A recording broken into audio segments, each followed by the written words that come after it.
ஆதியாகமம் அதிகாரம் 45.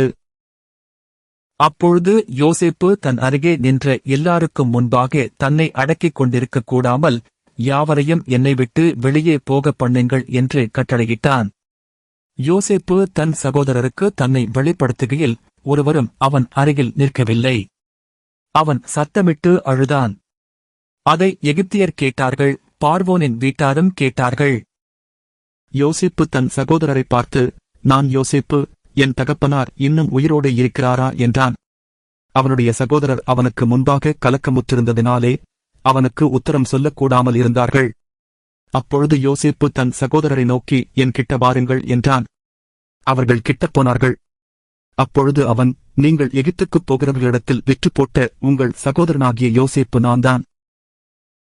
என்னை இவ்விடத்தில் வரும்படி விற்று போட்டதினால் நீங்கள் சஞ்சலப்பட வேண்டாம். அது உங்களுக்கு விசனமாயிருக்கவும் வேண்டாம். ஜீவரட்சணை செய்யும்படிக்கு தேவன் என்னை உங்களுக்கு முன்னே அனுப்பினார். தேசத்தில் இப்பொழுது 2 வருஷமாக பஞ்சம் உண்டாயிருக்கிறது. இன்னும் 5 வருஷம் உழவும் அறுப்பும் இல்லாமல் பஞ்சம் இருக்கும். பூமியிலே உங்கள் வம்சம் ஒழியாமலிருக்க உங்களை ஆதரிக்கிறதற்காகவும் பெரிய ரட்சிப்பினால் உங்களை உயிரோடே காப்பதற்காகவும் தேவன் என்னை உங்களுக்கு முன்னமே அனுப்பினார். ஆதலால் நீங்கள் அல்ல, தேவனே என்னை இவ்விடத்துக்கு அனுப்பி என்னை பார்வோனுக்கு தகப்பனாகவும் அவர் குடும்பம் அனைத்திற்கும் கர்த்தனாகவும் எகிப்து தேசம் முழுதுக்கும் அதிபதியாகவும் வைத்தார். நீங்கள் சீக்கிரமாய் என் தகப்பனிடத்தில் போய், தேவன் என்னை எகிப்து தேசம் முழுதுக்கும் அதிபதியாக வைத்தார், என்னிடத்தில் வாரும், தாமதிக்க வேண்டாம்.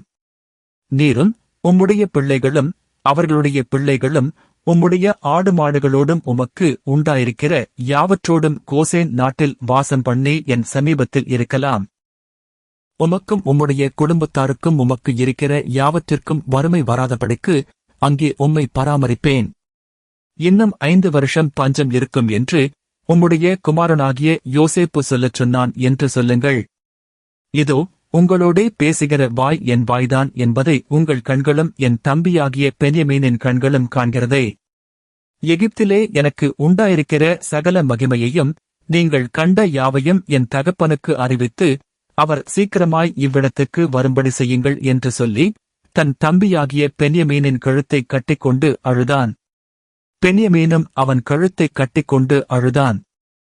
பின்பு தன் சகோதரர் யாவரையும் முத்தஞ்செய்து அவர்களையும் கட்டிக்கொண்டு அழுதான். அதற்குப் பின் அவன் சகோதரர் அவனோடே சம்பாஷித்தார்கள். யோசேப்பின் சகோதரர் வந்தார்கள் என்கிற சமாசாரம் பார்வோன் அரமனையில் பிரசித்தமான போது பார்வோனும் அவனுடைய ஊழியக்காரரும் சந்தோஷம் அடைந்தார்கள்.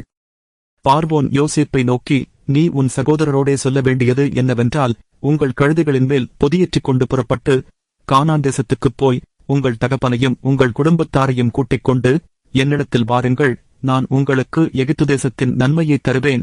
தேசத்தின் கொழுமையை சாப்பிடுவீர்கள். நீங்கள் உங்கள் குழந்தைகளுக்காகவும் உங்கள் மனைவிகளுக்காகவும் வண்டிகளை எகிப்து தேசத்திலிருந்து கொண்டு போய் அவர்களையும் உங்கள் தகப்பனுடனே ஏற்றிக் கொண்டு வாருங்கள். உங்கள் தட்டுமுட்டுகளைக் குறித்து கவலைப்பட வேண்டாம். எகிப்து தேசமெங்கும் உள்ள நன்மை உங்களுடையதாயிருக்கும் என்று சொல்லச் சொல்லி, உனக்கு நான் இட்ட கட்டளைப்படியே செய் என்றான். யெசபேலின் குமாரர் அப்படியே செய்தார்கள். யோசேப்பு பார்வோருடைய கட்டளையின்படியே அவர்களுக்கு வண்டிகளைக் கொடுத்ததுமன்றி வழிக்கு ஆகாரத்தையும் அவர்களில் ஒவ்வொருவனுக்கும் மாற்று வஸ்திரங்களையும் கொடுத்தான். பென்யமீனுக்கோ 300 வெள்ளிக்காசையும் 5 மாற்று வஸ்திரங்களையும் கொடுத்தான். அப்படியே தன் தகப்பனுக்கு 10 கழுதைகளின் மேல் எகிப்தின் உச்சிதமான பதார்த்தங்களும் 10 கோழிகை கழுதைகளின் மேல் தன் தகப்பனுக்காக வழிக்கு தானியமும் அப்பமும் மற்ற தின்பண்டங்களும் ஏற்றி அனுப்பினான். மேலும், நீங்கள் போகும் வழியிலே சண்டை பண்ணிக் கொள்ளாதிருங்கள் என்று அவன் தன் சகோதரருக்குச் சொல்லி அனுப்பினான். அவர்கள் புறப்பட்டு போனார்கள். அவர்கள் எகிப்திலிருந்து போய் கானான் தேசத்திலே தங்கள் தகப்பனாகிய யாக்கோபினிடத்தில் வந்து, யோசேப்பு உயிரோடிருக்கிறான், அவன் எகிப்து தேசத்துக்கெல்லாம் அதிபதியாயிருக்கிறான் என்று அவனுக்கு அறிவித்தார்கள். அவன் இருதயம் மூர்ச்சி அடைந்தது. அவன் அவர்களை நம்பவில்லை. அவர்கள் யோசேப்பு தங்களுடனே சொன்ன வார்த்தைகள் யாவையும் அவனுக்குச் சொன்னபோதும், தன்னை ஏற்றிக் கொண்டு போகும்படி யோசேப்பு அனுப்பின வண்டிகளை அவன் கண்டபோதும் அவர்களுடைய தகப்பனாகிய யாக்கோபின் ஆவி உயிர்த்தது. அப்பொழுது யெசபேல், என் குமாரனாகிய யோசேப்பு இன்னும் உயிரோடிருக்கிறானே, இது போதும், நான் மரணமடையும் முன்னே போய் அவனைப் பார்ப்பேன் என்றான்.